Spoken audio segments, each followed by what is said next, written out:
ہمارا آج کا سبق نمبر 10 ہے فعل، فعل، مفعول۔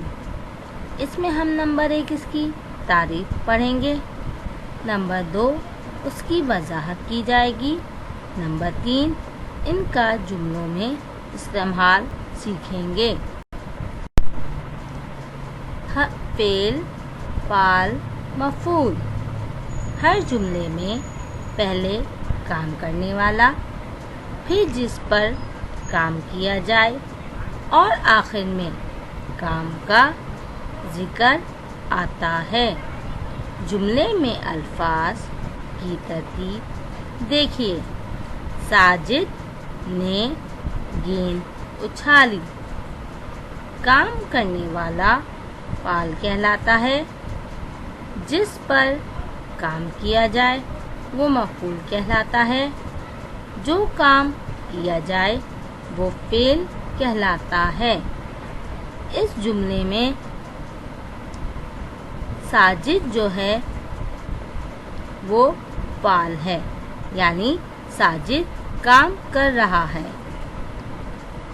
اور یہاں پر گیند مفعول ہے کیونکہ اس پر کام کیا جا رہا ہے۔ ساجد نے کیا فعل انجام دیا؟ اچھالی۔ اچھالنا جو ہے وہ اس کا فعل کہلائے گا۔ اب ہم اس کے جملے پڑھیں گے۔ فعل، فعل اور مفعول کا جملوں میں استعمال۔ نمبر 1، زارا نے بریانی کھائی۔ یہاں پر فعل جو ہے وہ زارا یعنی کام کرنے والی ہے۔ اب کس پر کام کیا زارا نے؟ بریانی۔ بریانی جو ہے وہ مفعول ہے، اور زارا نے کیا فعل انجام دیا؟ کھائی۔ کھائی جو ہے وہ اس جملے میں فعل ہے۔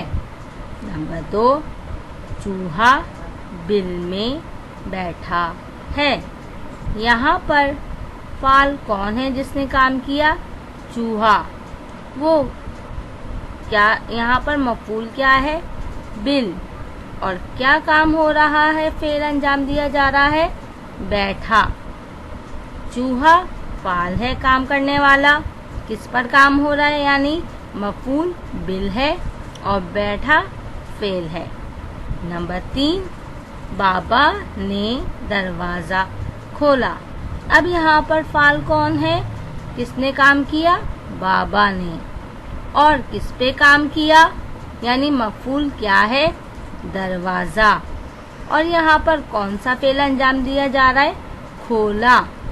بابا فعل ہے، دروازہ مفعول ہے، کھولا فعل ہے۔ نمبر 4، امی نے بریانی پکائی۔ یہاں پر فعل کون سا ہے؟ امی۔ کس نے کام کیا؟ یعنی امی نے۔ اور کس پر کام کیا امی نے؟ یعنی مفعول کیا ہے؟ بریانی۔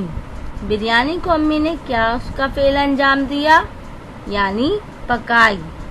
یہاں پر امی فعل ہے کہ انہوں نے کام کیا۔ امی نے کیا کام کیا؟ یعنی بریانی مفعول ہے، اور کیا فعل انجام دیا امی نے؟ پکائی۔ پکائی جو ہے وہ فعل ہے۔ نمبر 5، بچے سبق یاد کر رہے ہیں۔ یہاں پر کون کام سر انجام دے رہا ہے؟ یعنی فعل ہے، بچے۔ بچے کیا کام سر انجام دے رہے ہیں؟ مفعول یعنی کیا ہے؟ سبق۔ سبق کو بچے کیا کر رہے ہیں؟ یعنی فعل انجام دے رہے ہیں، یاد کر رہے ہیں۔ ٹھیک ہے بچوں، یہاں پر بچے فعل ہے، سبق مفعول ہے، اور یاد کر رہے فعل ہے۔ جی بچوں، آج ہم نے سیکھا جملوں میں فعل، فعل اور مفعول کیا ہوتے ہیں۔ شکریہ۔